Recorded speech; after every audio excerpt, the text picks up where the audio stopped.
51వ number పాటమ్మా. దేవాన హృదయాను నీయందు స్థిరమాయం నే పాడుచు స్తుతింతును నాయాత్మగానము చేయుం. దేవాన హృదయాను నీయందు స్థిరమాయం నే పాడుచు స్తుతింతును నాయాత్మగానము చేయుం. పరమండలమా సితారా మేల్కొనుడి మీరు కూడా. పరమండలమా సితారా మేల్కొనుడి మీరు కూడా. పరమండలమా సితారా మేల్కొనుడి మీరు కూడా. వేకువానిని లేచెదను స్తుతిగానము చేసెదను.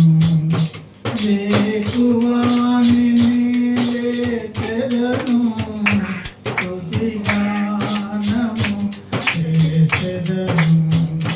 దేవాన హృదయాను నీయందు స్థిరమాయం నే పాడుచు స్తుతింతును నాయాత్మగానము చేయుం. దేవా ఈ జనముల మధ్య కృతజ్ఞతాస్తుతులను. దేవా ఈ జనముల మధ్య కృతజ్ఞతాస్తుతులను.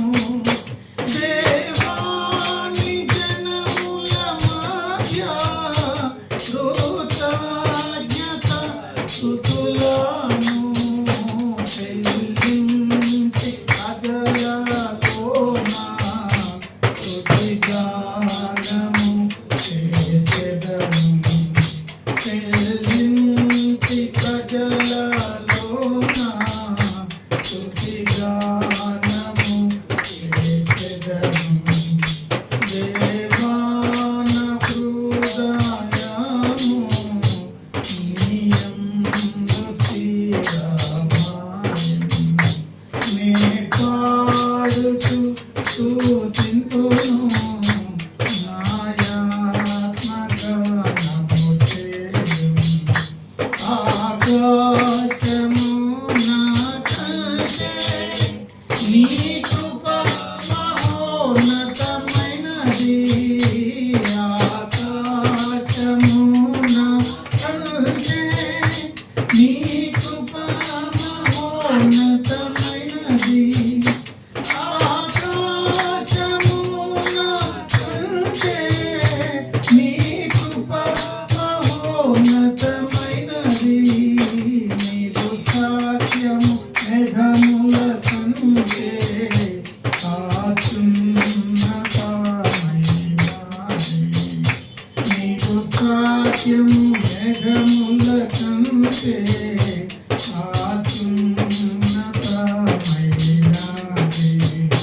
దేవాన హృదయాను నీయందు స్థిరమాయం నే పాడుచు స్తుతింతును నాయాత్మగానము చేయుం. దేవా నీ వాక్యం కంటే మహోన్నతుడవు కమ్ము. దేవా నీ వాక్యం కంటే మహోన్నతుడవు కమ్ము. దేవా నీ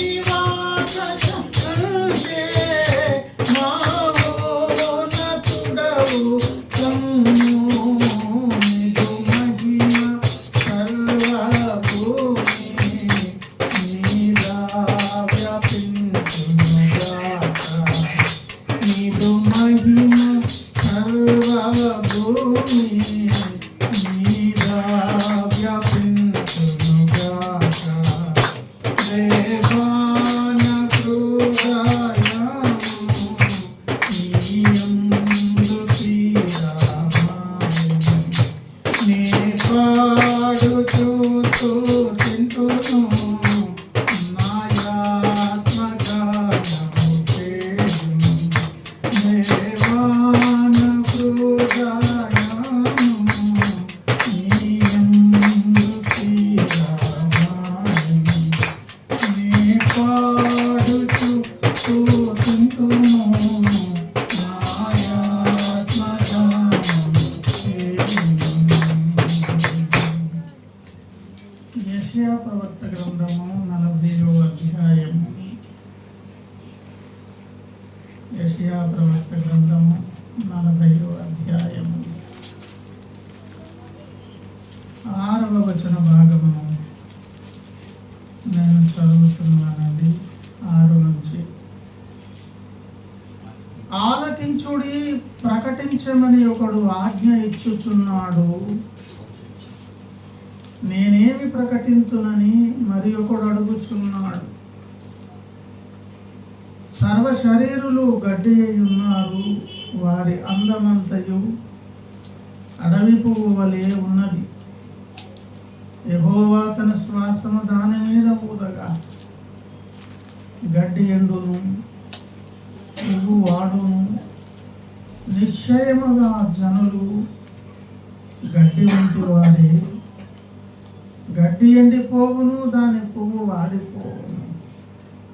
చిన్న మాట ప్రార్థన చేద్దాం. దయగలిగిన తండ్రి, మీకు వందనాలు, కృతజ్ఞతాస్తుతులు చెల్లిస్తూ మీ పాదాల బట్టి సహాయం కోరుతూ ఈ రాత్రి వేళ ప్రియ కుటుంబంతో పాటు ప్రభువా సంఘములుగా చేరవచ్చిన మేము వింటున్న ప్రియులమైన మమ్మల్ని అందరినీ మీ స్వాధీనములోనికి తెచ్చుకొని మా శరీర ప్రాణాత్మలు భావోద్రేకములన్నిటి మీద మీరు దృష్టి ఉంచి ఏకాగ్రత చిత్తమును మాకందరికి అనుగ్రహించి మరి ముఖ్యంగా ఈ దాసుల దోష అపరాధములు కడిగి పవిత్రపరిచి శుద్ధుని చేసి కృపచేత అర్హత ఇచ్చి ఈ సమయమునకు అవసరమైన సమయోచితపు నిధిలో నుంచి అవసరమైన మాటలు మీ దాసులు పలుకున్నట్లుగా మీ నడిపింపు మాకు మీరు అనుగ్రహించండి. మా అందరి చుట్టూ కంచి వేసుకుంటూ మీ సహాయం కోరుతూ అభ్యర్థిస్తూ ప్రతి విధమైన ఆటంకములు వేస్తున్నాములు గర్దిస్తూ పాల్గొ దయతో ప్రభువా చదవబడిన లేఖనం ద్వారా మాకు అవసరమైన కొద్ది మాటలు అనుగ్రహించమని, ఏం వింటున్నామో వినేటట్లుగా అవసరమైన మాటలు ఇచ్చి విన్నదానిని గ్రహించే శక్తినిచ్చి ఆ ప్రకారంగా మా బ్రతుకుల్లో ఒక నూతన తీర్మానం తీసుకునే అధ్యాయాలు మా బ్రతుకులలో మరలా ప్రారంభింపచేయాలి. యేసయ్య నామమున ప్రార్థించి వేడుకుంటున్నాము పరమ తండ్రి. దేవుని స్తోత్రం. హల్లెలూయా. ప్రియమైన దేవుని బిడ్డలారా, దేవుని సంఘమా, ఆలకించుడి అని సార్వత్రికమైనటువంటి ఒక పిలుపును మానవ జాతికి ఇస్తుంది. ఎన్నెన్నో విషయాలను గురించి మనం శ్రద్ధ పెడతాం. వినేదాని కొరకు చెవులను అప్పగిస్తాం. ఈ భౌతిక సంబంధమైన, జీవన సంబంధమైన, లేకుంటే మనకు మేలు చేసే తాత్కాలిక ఈ భూమి మీద బ్రతుకు కాలమునకు మనకు మేలు చేసేటటువంటి విషయాల కొరకు శ్రద్ధ పెడతాం. ఆధ్యాత్మిక సంబంధమైనటువంటి చింతనతో కూడిన దేవుని మాటలు అనేవి ఈ భూమి మీద బ్రతుకు కాలం మట్టుకు మాత్రమే కాకుండా తదుపరి ఉన్నటువంటి మానవ జీవితానికి కూడా దేవుని మాటలు ఎంతో ప్రయోజనకరమై ఉన్నాయి. ఎన్నెన్నో విషయాలు వింటుంటాం, చెవిని అప్పగిస్తాం. ఆధ్యాత్మికమైన విషయాల కొరకు మనము చెవినివ్వగలిగితే, గ్రహించగలిగితే, కాస్తంత శ్రద్ధాశక్తులు మనం పెట్టగలిగితే మన జీవితాలే పెను మార్పు కలుగుతాయి. దైవిక భక్తి, ఆధ్యాత్మిక చింతన కలిగినటువంటి వ్యక్తులు సమాజ శ్రేయస్సు కోరుతారు. వారి లోకములో ఉప్పు వలె బ్రతికి ఉప్పులా ఉండాలని 10 మందికి వారు ఒక మాదిరికరముగా ఉండేటటువంటి వ్యక్తులుగా మారుతారు. ప్రియులారు, ఇక్కడ దేవుడు అంటున్నారు ఆలకించుడి అని. అక్కడ 2 విషయాలు కనిపిస్తున్నాయి. ప్రకటించమని ఒకడు ఆజ్ఞ ఇచ్చుచున్నాడు, నేనేమి ప్రకటించునని మరి ఒకడు అడుగుచున్నాడు. ఈ ఇద్దరు ఎవరంటే, ప్రకటించమని ఆజ్ఞ ఇచ్చింది దేవుడు సృష్టికర్త.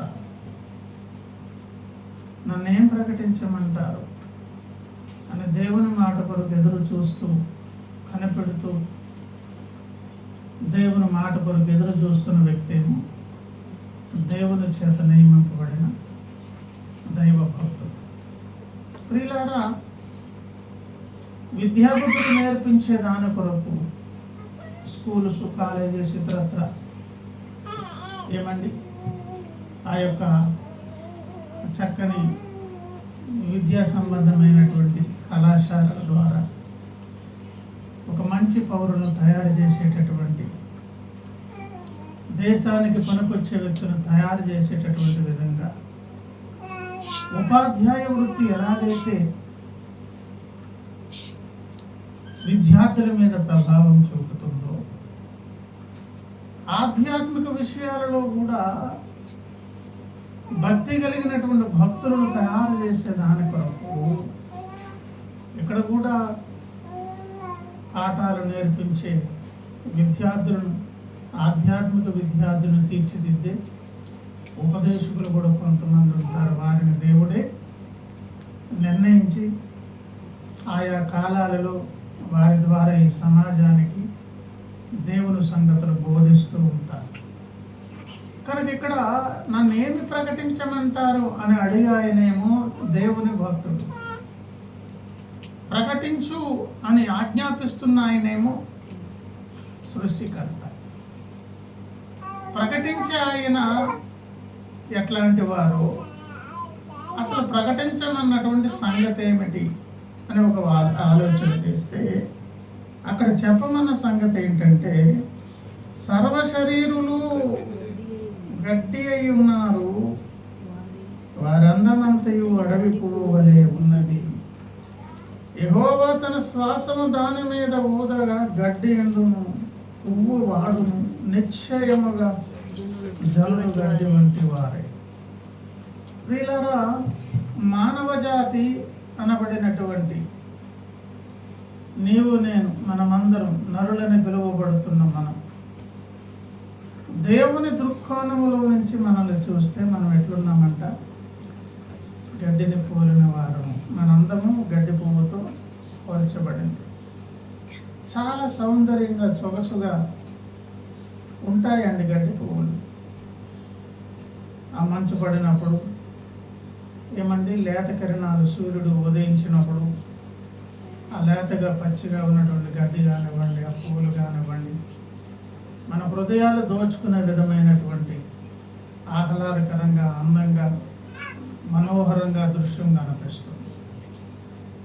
కానీ కాస్తంత సూర్యకిరణాలు తీవ్ర రూపం దాల్చి మండుటెండ అనేది ప్రకాశింపగానే ఎంత సొగసుగా ఉన్నటువంటి ఆ గడ్డి పువ్వు కూడా ఏమైపోతుందంట, వాడిపోతుంది, రాలిపోతుంది. తర్వాత ఆ చోటులో దాన్ని వెతికి అది కనిపించదు. ఆ సొగసుగా సౌందర్యంగా పచ్చగా ఉన్నటువంటి ఆ పచ్చిక కూడా ఏమైపోతుంది, ఎండిపోయి వాడిపోతుంది. దేవుని దృష్టిలో నుంచి మానవ జాతిని దేవుడు పరీక్షిస్తే ఏమండి, ఎండకు ఎండి వాడిపోయి రాలిపోయే గడ్డి వంటి, గడ్డి పువ్వులు వంటి వారమంట.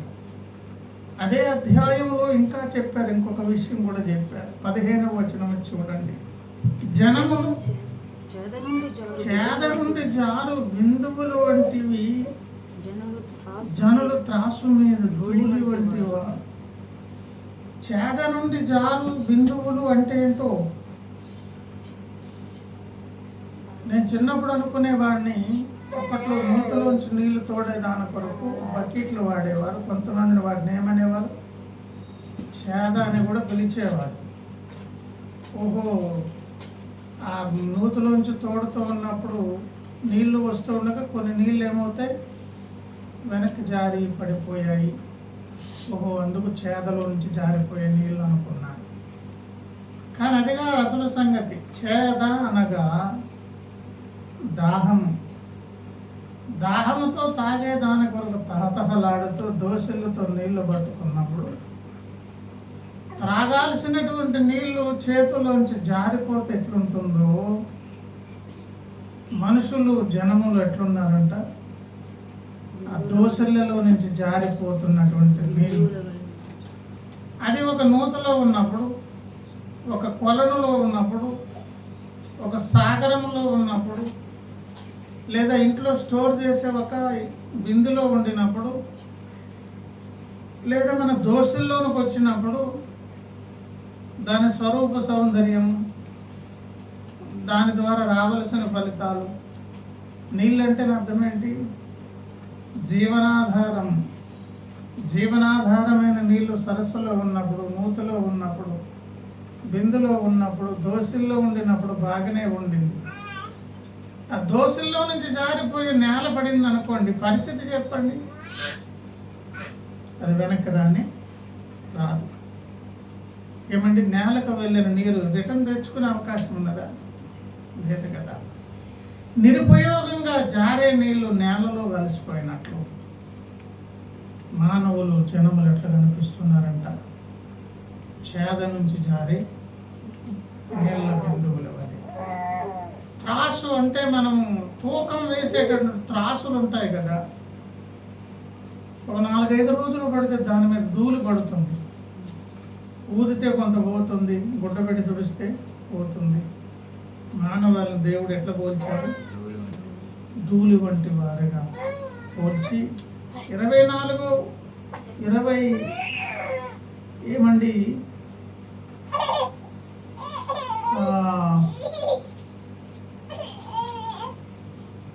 23 నుంచి చూడండి. రాజులను ఆయన లేకుండా చేయును, భూమి యొక్క న్యాయాధిపతులను మాయా స్వరూపులుగా. రాజులు అనబడిన వారు ఒక ఉన్నత శ్రేణికి చెందినటువంటి వారు ఈ లోకంలో. రాజులైతే ఏకంగా వాళ్ళ పేర్ల మీద ఆ ఊర్లకు పేర్లు రాసుకునేవారు, బంగ్లాలకు రాసుకునేవారు, కోటలకు రాసేవారు. ఈ భూములన్నీ మావే, ఈ 500 ఎకరాలు, 1000 ఎకరాలు అనే రాజుగారి భూములు, రాజుగారి కోటలు, రాజుగారి ఊర్లు, పట్టణాలు. ఏమండి, భూమి యొక్క న్యాయాధిపతులు అని అన్నారు కదా. వీళ్ళు కూడా ప్రత్యేక వర్గానికి చెందినవారు. ఈ రాజులను లేకుండా చేస్తానంటున్నారు దేవుడు. ఈ న్యాయాధిపతులు కూడా ఎవరంట? మాయ అంటే అర్థం ఏంటి? అప్పుడే కనిపించి తర్వాత లేకుండా పోయేటట్లుగా. కొన్నిసార్లు మేఘాలు నల్లగా కమ్మేసి, ఏమంటే తెల్లగా మేఘాలు వచ్చేసి కమ్మేస్తున్నప్పుడు అదో రకమైనటువంటి వాతావరణం. కానీ అలా చూస్తున్న లోపే మనం ఆలోచించి అలాగా దృష్టి పెట్టి అలాగా నిరీక్షిస్తున్న ఆ కొద్ది సమయంలో ఏ వైపు నుంచో గాలి వస్తుంది, మేఘాలన్నీ ప్రక్కకు తోసుకుపోతుంది. మనం అంతవరకు చూసినటువంటి దృశ్యం ఆ తర్వాత కనిపించని. అదేంటి, ఇందాక మేఘాలు ఉన్నాయి, ఇప్పుడు ఏమైపోయి మాయైపోయాయి. ఈ భూమి మీద మానవాళి, జ్ఞానులు అనబడిన వారు, గొప్పలు, రాజులు, న్యాయాధిపతులు, నా అంతటో లేరు, నీ అంతటో లేరు అని ఏదేదో పొగడ్తలు అందుకున్నటువంటి వారు ఇంకా హద్దు దాటి ఎక్కడికి వెళ్ళారంటే దైవ స్వరూపులుగా, దేవుళ్ళుగా, దేవతలుగా కొలవబడిన వారు, పూజలు అందుకున్నవారు. ఇన్ని రకాల వర్గాల వారు ఉన్నారు. భేద సాదా, ధనికులు, జ్ఞానులు, పండితులు, పామరులు, దేవుళ్ళు, దేవతలుగా పూజలు అందుకునేటటువంటి వారు, చక్కగా కనిపించేటటువంటి ఆ నీలి మేఘాలను పక్క నుంచి వచ్చిన ఒక గాలి తరుముకుపోతే అక్కడ ఉన్న మేఘాలు ఏమైపోయాయి అబ్బా, మాయమైపోయాయి అన్నట్లుగా లేకుండా చేస్తాను, మాయమైపోతాయి. సర్వ శరీరులు ఎట్లా పోలున్నారంట? గడ్డిని పోలినటువంటి వారు. ఏమండి అని చెబుతూ మనం ఎంత బలహీనులమో, మనం ఎంత తక్కువ వారమో, మనల్ని గూర్చి మనకున్నటువంటి ఎక్స్పెక్టేషన్స్ అనేవి అవి దేవుని దృష్టికి ఎంత అసంబద్ధంగా, దేవుని దృష్టికి అవి ఎంత తప్పుగా కనిపిస్తున్నావో మనం చదువుకున్న మాటల ద్వారా. చాలామంది తమకున్నటువంటి బలాన్ని బట్టు, యవనాన్ని బట్టు, అందాన్ని బట్టు, ఇతరత్ర వాళ్ళకున్నటువంటి ప్రత్యేక వనరులను బట్టు, బైబిల్లోనే మాటలు ఉన్నవి. శూరుడు తన శౌర్యమును బట్టి, జ్ఞాని తన జ్ఞానమును బట్టి, ఐశ్వర్యవంతుడు తన ఐశ్వర్యమును బట్టి ఏం చేస్తారంట? అతిశయిస్తారు. సూర్యుడు తన శౌర్యమును బట్టి, ఐశ్వర్యవంతుడు తన ఐశ్వర్యమును బట్టి, జ్ఞానుడు తన జ్ఞానమును బట్టి అతిశయిస్తారు. రకరకాల అతిశయాలతో మానవ జాతి బ్రతికేస్తుంది. ఆరోగ్యం ఉన్నప్పుడు, బలం ఉన్నప్పుడు, ఒంటిలో శక్తి, బలము, మూలుగు బలిసి ఉండినప్పుడు ఏమండి ముసలోళ్ళు మనం చూసి జాలి పడుతుంటాం. ముసలి తాతలను చూసినప్పుడు, మామలు చూసినప్పుడు మనం వాళ్ళకి చెయ్యందించి సహాయం చేయడానికి పూనుకుంటాం. ఏ రోడ్డు దాటేటప్పుడు, నిస్సహాయ స్థితిలో వారు ఏదైనా చేతులు చాపేటప్పుడు, మనం వెళ్తున్న బిజీ పని కూడా మానేసి వాళ్ళకి ఏం చేస్తాం చెప్పండి? ఆ ముసలమ్మ, ఆ మామగారు ఒకప్పుడు యవ్వన దశలో ఒక మహా అందగత్తి. ఆ టైంలో తను అనుకుంది, నా అంత అందగాలు ఇంకెవరు అందగత్తులు లేరు, నేను చాలా సౌందర్యవంతురాలను. ఇప్పుడు ముసలైపోయినటువంటి ఆ తాతగారు యవన కాలం అప్పుడు ఒక వీరుడు, శూరుడు, నా అంత గొప్పోడు ఎవరండి అనుకునేటటువంటి వాడు. మానవాళి తమకు అన్ని సౌకర్యవంతంగా అన్ని పరిస్థితులు ఉండినప్పుడు తెలియకుండానే ప్రతి మనిషి తన గురించి తాను ఏమనుకుంటాడు? నేను వేరు, నేను గొప్ప, నేను అంత, నేను ఇంత. కానీ చూస్తుండగానే మన కళ్ళ ముందు ఒకప్పుడు ఒక వెలుగు వెలిగినటువంటి వీరులు, శూరులు వయసుతో పాటు ముసలు ఏమైపోతున్నారు? ఇంకొకరి సాయం మీద ఆధారపడాలి. వారి పని వారు చేసుకోలేరు, వారి నడక వారు నడవలేరు, తినలేరు, అరిగించుకోలేరు. ఏమండి దేవుడు అదే అంటున్నారు, మానవాళి నువ్వు ఎందుకు గర్విస్తున్నావు? నీ అభిప్రాయాలు, ఆలోచనలు సరైనవి కాదు. మనుషులందరూ గడ్డిని పోలిన వారు, వారందరూ గడ్డి పువ్వు లాంటిది. దేవుని శ్వాసం అన్నారు. యెహోవా శ్వాసం అంటే దేవుడు కాస్తంత దృష్టి పెట్టి మన బ్రతుకును పరీక్షగా చూసి కాస్తంత తీక్షణంగా చూస్తే ఏమైపోతుంది చెప్పండి? ఆ మేఘాలు మాయమైపోయినట్లు. ఈ గొప్పవారు అన్నవారు, గౌరవ పాత్ర పొందుతున్నటువంటి వారు, ఈ పూజలు అందుకున్నవారు ఎంతమంది చరిత్రలు ముగిసిపోలేదండి భూమి మీద. తరము వెంబడి తరము గతిస్తుంది. ఈ తరములో మనం బాగానే ఉన్నాం, ఆరోగ్యంగా యవనములు ఉన్నాం అనుకుంటున్నాం. తెలియకుండానే ఒక నూతన తరం వస్తుంది. మనలో కూడా సత్తువ తగ్గుతుంది. మనం కూడా మరణం అనే ప్రదేశానికి ప్రయాణం చేస్తున్నాం. వయసు పెరగడం కాదు, దేవుడిచ్చినటువంటి ఆయుష్కాలను ఖర్చు పెట్టేస్తూ మరణము దగ్గరికి సమీపిస్తూ మరణం దగ్గరకు వెళ్తున్నామనేటువంటి ఒక సంకేతం. పుట్టినరోజులు చేసుకుని సంబరాలు చేసుకుంటారు. గత సంవత్సరం చాలా సెలబ్రేట్ చేసుకున్నాను, ఈ సంవత్సరం చేసుకుంటాను, ఇంకా వచ్చే సంవత్సరం ఇంకా బాగా సెలబ్రేట్ చేసుకుంటాను. కానీ ఆ సెలబ్రేషన్లో ఒక సంగతి ఏంటో తెలుసా? నీ ఆయుష్కాలంలో ఒక సంవత్సరం ఖర్చు పెట్టేసావు, అది వెనక్కి రాదు. అందులో ఒక క్షణం వెనక్కి రాదు. ఒక సంవత్సరం నువ్వు మరణానికి దగ్గరకు వెళ్ళిపోయావు. నువ్వు పుట్టినరోజు రావాలని ఎదురు చూస్తున్నావు, కొత్త బట్టలు వస్తాయి, కేకులు కట్ చేయాలి, సంబరాలు చేసుకోవాలి నువ్వు అనుకుంటున్నావు. త్వరగా పుట్టినరోజు వస్తే బాగుందని నువ్వు ఆలోచిస్తున్నావు. తెలియకుండానే ఇంకొక విషాదకరమైన సంగతి ఏంటి, నీ ఆయుష్కాలంలో 1 సంవత్సరాన్ని ఖర్చు పెట్టేసి మరణము దగ్గరకు మరి కాస్త ముందుకు వెళ్తున్నావు. ప్రియమైనటువంటి దేవుని బిడ్డలారా, దేవుని యొక్క కోణములో నుంచి, ఆయన దృష్టిలో నుంచి చెప్తూ అంటున్నారు, మానవాళి మొత్తం ఎట్లాంటి వారు, అప్పుడే కనిపించి మరుక్షణంలో మాయమైపోయే బ్రతుకులు మన బ్రతుకులు. ఏమండి, మరి పలికిన దేవుడు ఎట్లాంటి వారు? 2 విషయాలు చెప్పి ముగిస్తాను.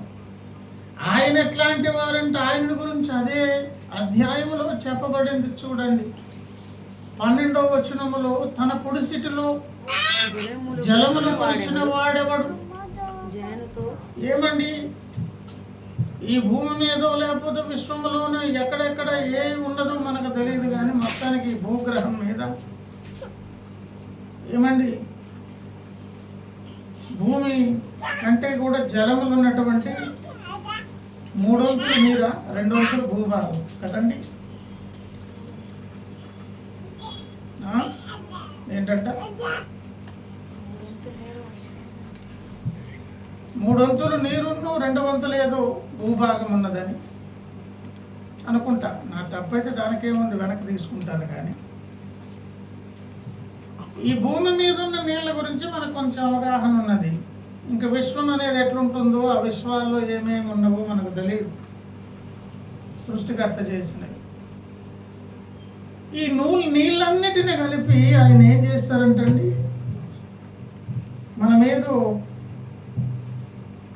ఆయిల్ని, లిక్విడ్ పదార్థాలను కొలిసే దాని కొరకు వాడేదేంటి, లీటర్స్ కింద కొలుస్తాం కదా మనం. లిక్విడ్ని లీటర్స్లో కొలుస్తాం, ఘన పదార్థాన్ని కేజీల్లో వాటిలో కొలుస్తాం, అవునా? అలా కొలిచి ఇది 15 లీటర్లు, ఇది 15 కేజీలు అంటాం కదా. ఏ సృష్టికర్త అయితే మానవ జాతిని గురించి చెప్పారు ఆయనంట, పుడిసిటి అంటే చేతిని ఇలాగా పెడితే, అరిచేతిని ఇలా దగ్గరికి ఇలా నొక్కి పట్టుకుంటే ఈ మధ్యలో చిన్నగా గ్యాప్ ఏర్పడుతుంది కదా, అరిచేతిని ఇలా పట్టుకుంటే ఈ మధ్యలో చిన్న గ్యాప్ ఉంటుంది కదా, దాన్ని పుడిసిటి అంటారు అన్నమాట. అలాగూ ఈ భూమి మీద ఉన్న నీళ్ళన్నీ పుడిసిటితో ఇలా తీసి ఎన్నిసార్లు తీసారో అది ఇంకో దగ్గర వేసి, ఓహో మొత్తం ఈ భూమి మీద ఉన్న నీళ్లు ఇన్ని పుడిసిట్లు అయ్యాయి అని ఎవరు కొలుస్తారంట? దేవుడు, సృష్టికర్త అయిన యెహోవా దేవుడు. తర్వాత జానతో ఆకాశమును కొలిచిన వాడెవడు?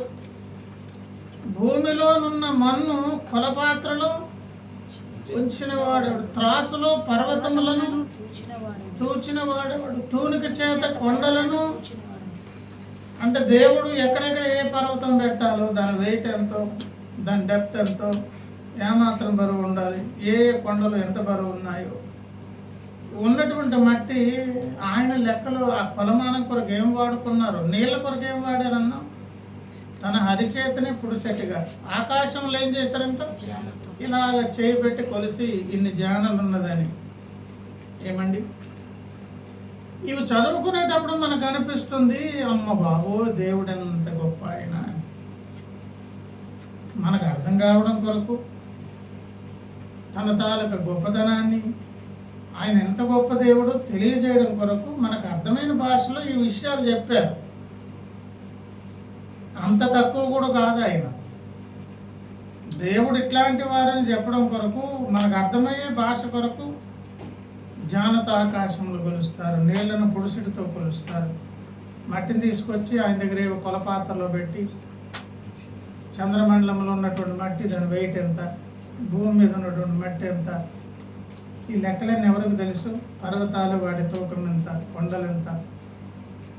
ఇవి చెబుతున్నప్పుడు మనకున్న సంగతి ఏంటంటే, అంత గొప్ప దేవుడు ఆయన, అంత అంత గొప్ప దేవుడు ఆయన.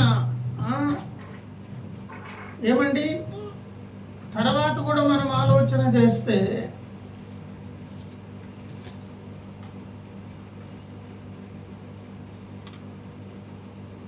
ఆయన గురించి చెబుతూ 18 ఏమన్నారు? కావున మీరు ఎవరితో దేవుని పోల్చుదురు? ఏ రూపమును ఆయనకు అంటే అర్థమేంటో తెలుసా? దేవుని విషయంలో మనం అనుకున్న ఎక్స్ప్లెనేషన్స్, ఎస్టిమేషన్స్, మనం గొప్పగా దేవుడు అంటే వివరించామని మనం చెప్పుకున్న వివరాలన్నీ కూడా ఫూలిష్ ఆర్గ్యుమెంట్స్ అనమాట. అవన్నీ కూడా దేవుడు అంటే ఇలా ఉంటారండి అని వేదాంతంతో కూడిన గొప్ప సంగతులు బోధిస్తే అవి దేవుని గురించి ఎట్లుంటాయి తెలుసా? వచ్చిరాని మాట్లాడే చిన్నపిల్లలు మన ముందు మాట్లాడితే చూసి ఆ బోసు మాటలు చూసి మనం ఎలా నవ్వుతాము? దేవుని గురించి, సృష్టికర్తల గురించి పొగిడేటటువంటి గొప్ప గొప్ప జ్ఞానవంతులు పొగిడే పొగడ్తలు కూడా దేవునికి ఎట్లా కనిపిస్తాయి? అప్పుడప్పుడే మాటలు వచ్చిన పిల్లలు ఏమండి పొడి తడి మాటలు మాట్లాడుతుంటారు కదా, నవ్వుకుంటారు కదా. జ్ఞానయుక్తంగా చెప్పుకున్న మాటలు కూడా ఆయనను ఎవరితో పోల్చగలరు? ఏ రూపమును సాటి చేయగలరు అంటే అర్థం ఏంటో తెలుసా? మీ అవగాహనకు మించినటువంటి వాడు దేవుడు. దానికి చిన్నగా చెప్పుకోవచ్చు. హిమాలయ పర్వతాన్ని తెచ్చి ఒక సంచిలో ఇరికించగలమా? అది జరిగే పని కాదు. లేదు మనం ఆర్కే బీచ్ దగ్గరికి వెళ్ళి ఈ నీళ్ళన్నీ తీసి ఒక బకెట్లో ఎమర్చగలమా? సముద్రపు నీరు తెచ్చి ఒక బకెట్లో పెట్టలేము. హిమాలయ పర్వతాలు తీసుకొచ్చాక సంచిలో ఎమర్చలేము. వాటిని చేసిన దేవుడు ఇంకెంత పెద్దగా ఉంటారు ఆయన? మన అవగాహనకు, మన జ్ఞానమునకు, మన తెలివికి మించిన వాడు దేవుడు అని చెప్తున్నారు. ఎవరితో సాటి చేయగలరు? ఏ రూపాన్ని ఆపాదించగలరు? అసలు మీకున్న ఈ చిన్న తలకాయ జ్ఞానముతో దేవుని గురించి మీరేమి వివరించగలరు అంటున్నాడు ఆయన. అదే అధ్యాయంలో ఇంకొక మాట కూడా ఉన్నది, 26. మీ కన్నులు పైకెత్తి చూడుడి, వీటిని ఎవడు సృజించెను? వీటి లెక్క చొప్పున వీటి సమూహములను బయలుదేర చేసి వీటన్నిటికీ పేరులు పెట్టి పిలుచువాడే కదా అంటున్నా. తలకాయ పైకెత్తి, నెత్తి పైకెత్తి చూడండి, పైకి చూడండి అంటున్నారు కదా. ఏంటంట? మీ కన్నులు పైకెత్తి చూడుడి. పైకెత్తి చూస్తే ఏం కనిపిస్తుంది చెప్పండి? ఆకాశం కనిపిస్తుంది. పైకెత్తి చూసినాక వీటిని ఎవడు, ఏముంటాయి చెప్పండి? వీటిని ఎవడు సృజించినట్టు? పైన ఏమన్నవి? సూర్యచంద్ర నక్షత్రాలు అవే కదా. వాటిని ఏమన్నారు? వీటి లెక్కల చొప్పున వీటి సమూహములను బయలుదేరజేసి వీటన్నిటికి పేర్లు, వాటికి పేర్లు ఉన్నవంట. అవి సమూహాలుగా వస్తాయంట. వాటికి ఒక క్రమం ఉన్నదంట, ఒక లెక్క ప్రకారం వస్తాయంట. ఆకాశంలో కనిపించే నక్షత్రాలను చూసేటప్పుడు నీకు అవంత అర్థం కావు. అయితే దేవుడు కొంతమంది భక్తులకు జ్ఞానం ఇచ్చారు కాబట్టి ఈ 12 రాసులు, ప్రతి నెల వచ్చే రాసులు, మేషము, మేఘము, అలాగే వృషభ రాశి అని, కన్యా రాశి, సింహరాశి అని 12 రాశులు ఉన్నవి కదండి. కర్కాటక రాశి మనకు స్వాతి మ్యాగజైన్ వాటిలో వస్తాయి కదమ్మా. ప్రతి నెల ఆదివారం వచ్చేటటువంటి దాంట్లో కూడా ఈ 12 రాశులతో కూడినటువంటి వాటి రాశుల ప్రభావం గురించి కూడా మనం చదువుతుంటాం కదా. ఆకాశంలో ఉన్నటువంటి ఒక నెలపాటు ఉన్నటువంటి నక్షత్రాలన్నిటినీ దగ్గరకు వాటిని క్లోజప్ చేసి చూస్తే ఏ నెల ఏ రాశి వస్తుందో ఇక్కడ చెప్పుకున్న ఈ 12 రాశులు ఆకారంలోనే ఆకాశంలో ఉంటాయి. ఆ నెల మారి కొత్త నెల రాగానే అది వరకు ఉన్నటువంటి సమూహము, ఆ రూపం మారిపోతుంది, క్రొత్త రూపం వస్తుంది, అక్కడ క్రొత్త సమూహం ఏర్పడుతుంది. ఆకాశం అంతటిని చూస్తే మన కళ్ళకి అది గజిబిజిగా ఏవో రకరకాల నక్షత్రాలు కనిపిస్తాయి. వాటిని దగ్గరకు ఏమండి చూడగలిగినటువంటి ఆ టెలిస్కోప్ సంథింగ్ ఏవో టెక్నాలజీ సంబంధం ఉండి ఆ శాస్త్రజ్ఞులు చూసినప్పుడు ఎట్లా కనిపించేవి? 12 నెలలు, 12 రాసులు, నెల నెలకు మారే ఒక వేరే రూపంతో కూడిన రాసులు వస్తున్నాయి. నువ్వు తల ఎత్తి పైకి చూడు, దేవుని కార్యం అర్థమవుతుంది. అక్కడికి వస్తున్న సమూహాలు కనిపిస్తాయి, వాటికంటూ పేర్లున్నవంట. ఏమండి యోబన్న గ్రంథము చూడండి, యోబు గ్రంథము 38వ అధ్యాయంలో, యోబు గ్రంథము 38వ అధ్యాయము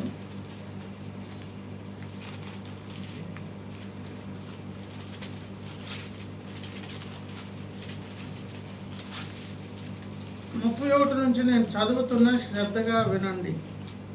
కృత్తిక నక్షత్రములను నీవు బంధింపగలవా? ఏమండి కొన్ని నక్షత్రాలు ఉన్న వాటి ఏం నక్షత్రాలు అంటండి అవి? కృత్తిక నక్షత్రం. మృగశీర్షకు కట్లను విప్పగలవా? వాటి వాటి కాలములలో నక్షత్ర రాసులను వచ్చునట్లు చేయగలవా? సప్తర్షి నక్షత్రములను వాటి ఉపనక్షత్రములను నీవు నడిపించగలవా?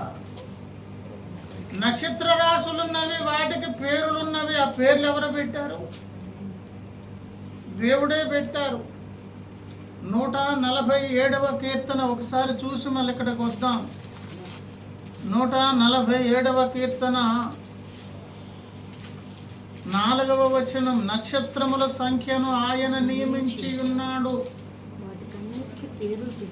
ఆ నక్షత్రాలు ఎన్నున్నవో ఎందుకు నియమించారు, ఎంత దూరంలో వాటి మధ్య గ్యాప్ ఎంతో ఎందుకున్నాయో అవన్నీ కూడా 12 రాసులుగా ఎందుకు మారుతున్నావో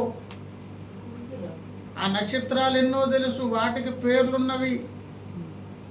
ఏమండి నక్షత్రముల సంఖ్యను ఆయన నియమించి ఉన్నాడు, వాటన్నిటికి పేర్లు పెట్టుచున్నారు అని చెప్పి మనం మరలా యోబు గ్రంథం దగ్గర 38కు వస్తే వాటి వాటి కాలములలో నక్షత్ర రాసులను వచ్చున్నట్లు చేయగలవా?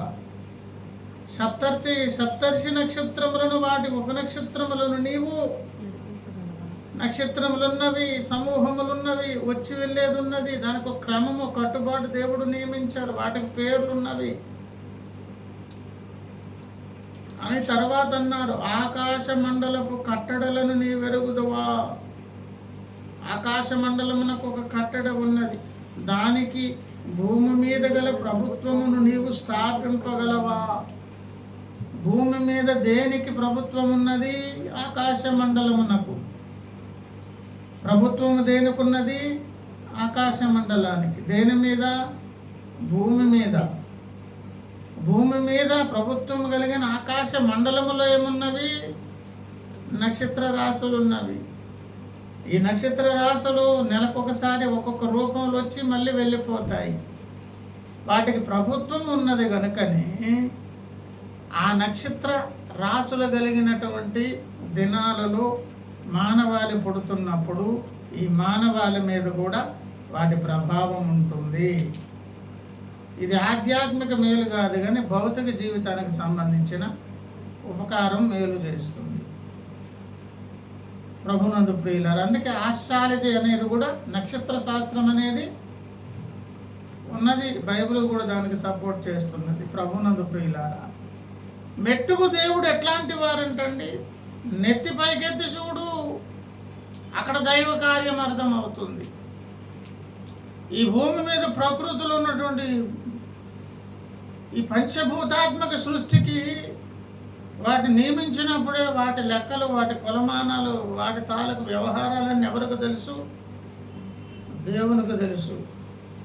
అనంత శక్తిమంతుడైనటువంటి దేవుడు మానవ జాతితో మాట్లాడుతూ, ఎందుకు బాబు గర్విస్తావు, గర్వెగుతావు?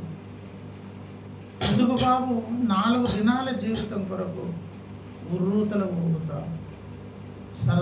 సర్వమానవాళి గడ్డిని పోలినట్లుగా వారి అందమంతా కూడా దేనితో పోల్చబడింది? అడవి పువ్వుతో పోల్చబడింది.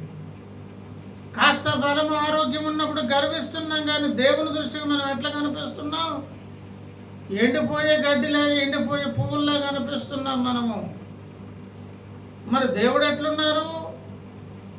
అనంత శక్తిమంతుడైన దేవుడు. ఆ అనంతమైన శక్తిమంతుడైన దేవుడు ఆలకించుడి, ప్రకటించమని ఆజ్ఞ ఇస్తున్నారు ఆయన. ఇప్పుడు భక్తుడు అంటున్నారు, నన్ను ఏం ప్రకటించమంటారంటే, మానవాళి ఎంత బలహీనులో, వారి జీవితాలు ఎంత చిన్నవో, వాళ్ళు ఎంత దేవుని దృష్టికి అల్పముగా కనిపిస్తున్నారో ఈ సంగతి మానవాళికి తెలియచేయండి అని అంటున్నారు. ఈ మాటలు మనం మదికి ఎక్కితే మనల గురించి మనం ఒకసారి ఆలోచన చేసి, మనం ఎంత బలహీనులము, అల్పజ్ఞులము, ఏమండి అప్పుడే కనిపించి మాయమైపోయేటటువంటి బ్రతుకులని మనకు అర్థమైతే కాస్త కోస్త మన ఆధ్యాత్మిక లేకపోతే మన దైనందిన జీవితంలో కొంత పాఠం మనం నేర్చుకున్నట్లే. ఇక్కడ ఇంకొక మాట చెప్పి నేను ముగిస్తాను. అంత శక్తిమంతుడు, అంత గొప్ప దేవుడు